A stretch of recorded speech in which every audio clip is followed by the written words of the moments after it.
Bonjour à tous, bienvenue dans ce nouveau tutoriel où on va apprendre la programmation orientée objet. Alors, ce qu'il faut comprendre, la programmation orientée objet est une évolution de ce qu'on appelle la programmation procédurale. Alors, dès votre première et votre deuxième année, votre apprentissage a été fait sur ce qu'on appelle la programmation procédurale, notamment avec le C et le PHP, mais surtout le PHP. Alors ici, nous allons voir maintenant une nouvelle méthode de programmation beaucoup plus évoluée, qui est ce que l'on appelle la programmation orientée objet. Donc ici, on va principalement travailler avec des objets. Alors plusieurs langages sont procéduraux et évoluent vers de l'objet. Donc c'est le cas de Java, c'est le cas du PHP. Donc le PHP existe en langage procédural et en langage orienté objet. Donc Java également existe en procédural et également en orienté objet. Alors nous, on va principalement débuter avec Java, donc orienté objet, mais avant, on va d'abord voir le langage Java en tant que tel. Comment l'utiliser, comment créer une variable, comment récupérer une variable, comment affecter une variable vers une autre. Alors nous ici, pour le travail, nous allons utiliser ce qu'on appelle un IDE. Alors, l'IDE que nous allons utiliser, IDE, c'est un interface environnement de développement intégré.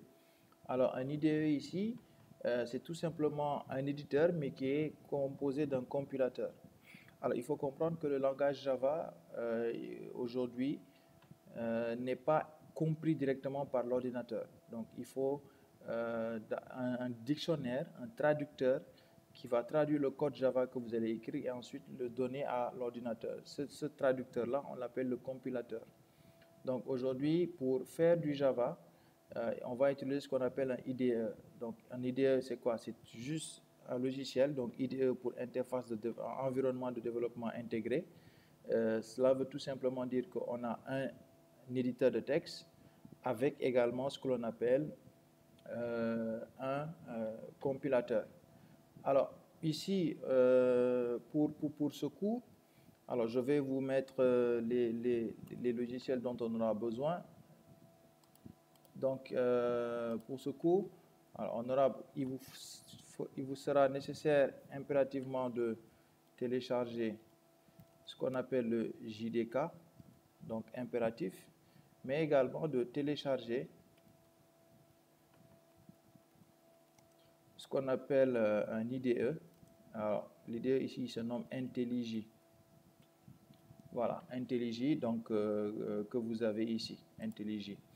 Donc, par défaut, lorsque vous lancez le logiciel IntelliJ, donc on veut créer un nouveau code Java. Donc ici, ce qu'il faut comprendre, c'est qu'on va commencer d'abord par le Java procédural, c'est-à-dire le langage Java dans sa plus grande simplicité. Ensuite, maintenant, on va évoluer vers ce qu'on appelle le Java événementiel et ensuite aller vers du Java orienté objet. Donc, on va d'abord aller sur l'élément de base, le Java, ce qu'il y a de plus simple. Donc, lorsque vous lancez IntelliJ, il vous amène un code par défaut. Donc, ce code par défaut, alors je vous ai décrit chaque ligne dans le support de cours que je vous ai remis. Alors, ici, il faut comprendre que pour afficher une chaîne de caractères en Java, elle est différente du PHP. Du PHP, on mettra echo, la chaîne de caractères. Alors, si c'est le cas de Java, on mettra system.out.println et on mettra la chaîne de caractères à l'intérieur. Donc, on dira bonjour. Voilà. Donc, bonjour et nous mettons un point virgule. Donc, system.out ici. Ici, system.out, qu'est-ce que c'est? System.out, c'est une librairie. Alors, ici, comme je vous l'ai dit, l'interface dans laquelle vous effectuez le code, c'est cette interface qui récupère le code que vous avez saisi et le traduit pour que l'ordinateur puisse le comprendre. Donc, lorsque vous tapez system.out, alors l'IDE va prendre ce code-là, ces éléments, cette syntaxe et l'amener dans le compilateur pour qu'il puisse le traduire et que l'ordinateur puisse le comprendre. Alors, system.out, out, ça veut dire dehors pour que ça s'affiche. Println, c'est qu'il affiche l'information avec un retour à la ligne. Donc, vous pouvez soit mettre print, donc il va afficher bonjour, mais quand vous mettez println, Le ln ici va afficher le bonjour, mais le ln va lui permettre de retourner à la ligne. Par exemple, ici, quand je veux compiler, donc j'ai écrit un premier code Java, je veux que l'IDE le traduise, donc je vais appuyer sur le bouton Play, le compilateur. Donc là, vous voyez qu'il est en train de récupérer le code, de le traduire. Voilà, il va le traduire pour que l'ordinateur puisse le comprendre. Alors vous voyez, là il a fini. Automatiquement, ici, vous avez vu, il nous affiche bonjour, donc le code qui est ici. Donc qu'est-ce qu'il a fait? Vous avez vu le chemin. Alors, que signifie ce chemin-là? Cela veut dire tout simplement que c'est le chemin que l'IDE a pris pour compiler ce code et aller dans le dictionnaire pour traduire et enfin l'afficher sur l'écran.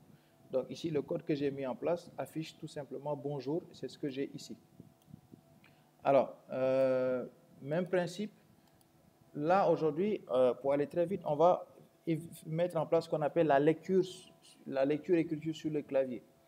Alors, on va dire, oui, on va conserver le bonjour, on va dire bonjour, entrer un nombre. Là, on va demander à l'utilisateur d'entrer un nombre. Ensuite, maintenant, une fois que l'utilisateur aura mis un nombre, il faudra qu'il le récupère. On mettra scanner, je dirais nbr égale new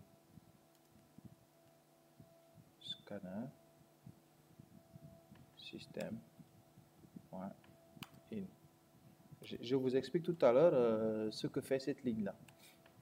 Alors, je vais mettre int a égale nbr point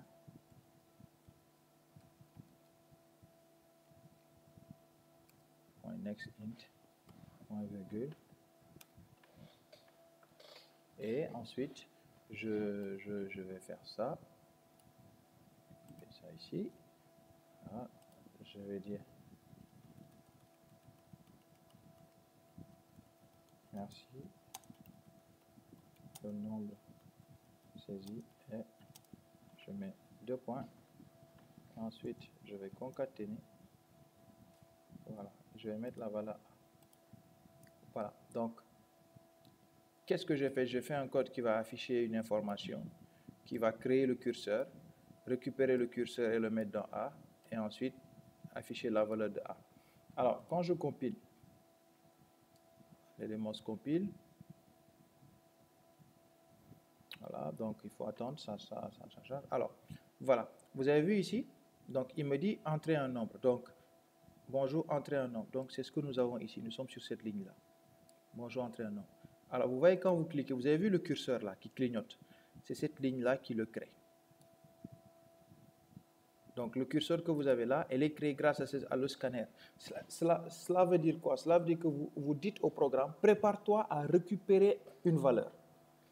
Donc, ici, quand vous créez cela, il va créer ce scanner-là. Vous avez vu cet élément qui clignote. Cela veut dire que là, le programme attend à ce que vous saisissiez quelque chose. Maintenant, ça peut être un nombre, ça peut être une chaîne de caractères. Tout dépend de ce que vous avez défini au départ. Donc, vous avez vu quand j'ai dit scanner, NBR. Donc, scanner, dans scanner, vous avez scan. Donc, il va prendre ce qu'il y a sur le clavier. Donc, scanner, j'ai fait NBR, system in. Donc, il va le récupérer. Donc, c'est cette ligne-là qui crée ce curseur-là. Ensuite, maintenant, je suis sur cette ligne. Qu'est-ce que je lui dis? Je lui dis crée une valeur A. Et maintenant, affecte NBR dans A. Cela veut dire que le nombre que je vais écrire ici, quel que soit le nombre que je vais écrire ici, par exemple, si je mets 56, cela veut dire, si je mets 56, cette ligne-là va automatiquement prendre 56 et l'affecter à la variable A. Et ensuite, si j'appuie sur Entrée, automatiquement, vous voyez, il m'affiche la dernière ligne, c'est-à-dire ici, le nombre saisi est, il me dit d'abord merci, le nombre saisi est A. Vous avez vu, le nombre saisi est 56, parce que c'est ce que je viens d'écrire ici. Pourquoi le signe plus que j'ai mis ici? Le signe plus, c'est ce qu'on appelle une concaténation. Cela veut dire quoi? Cela veut dire que je veux afficher en même temps côte à côte une chaîne de caractères et une variable. Donc, je fais ce qu'on appelle une concaténation. En PHP, on mettra un point, mais en Java, on mettra le signe plus qui indique la concaténation. Donc, c'est ce qui fait que j'ai ce résultat-là. Merci, le nombre saisi est 56. Donc, si vous remarquez bien, là, premier élément, il affiche à l'écran, donc bonjour. Ensuite, ici, il crée le curseur qui clignote, donc le curseur. Ensuite, il va récupérer la valeur qui a été saisie et l'affecter à A. Et ensuite, il va nous afficher le contenu de la valeur A. Donc, c'est ce que nous avons ici. Donc là, c'est ce bout de code-là qui nous permet de faire ce qu'on appelle la saisie clavier. Donc, on affiche, on lit et on écrit par l'intermédiaire de ce qu'on appelle la saisie clavier. Alors, ici, ce sont les seules choses qui changent en Java. Mais les boucles, les conditions que vous faites sur du PHP, du C ou quel autre langage sont les mêmes que ce que vous faites sur du Java. Donc, le if que vous allez utiliser sur le PHP est semblable au Java. Le if que vous allez utiliser dans du JavaScript est semblable au Java. Alors, par exemple, moi ici, je fasse cette ligne-là. Alors, une fois l'affectation, je veux dire, par exemple, l'utilisateur va entrer un nombre, qu'une fois que le nombre est saisi, qu'il m'affiche positif ou négatif. Donc, dans ce cas, je vais tester, je vais dire si. Donc, qu'est-ce que je vais dire si? Je vais dire si A supérieur, je vais changer ici le signe. Si A supérieur à quoi? Supérieur à 0. Si A est supérieur à 0. Si c'est supérieur à 0, qu'est-ce qu'il met en place? Alors, il va nous dire ici, si A est supérieur à 0, il va nous afficher positif. Donc, c'est ce qu'on va mettre ici. Donc, on dira le nombre est positif. Ensuite, on dira else. Alors, on reprend. Et on dira le nombre est négatif.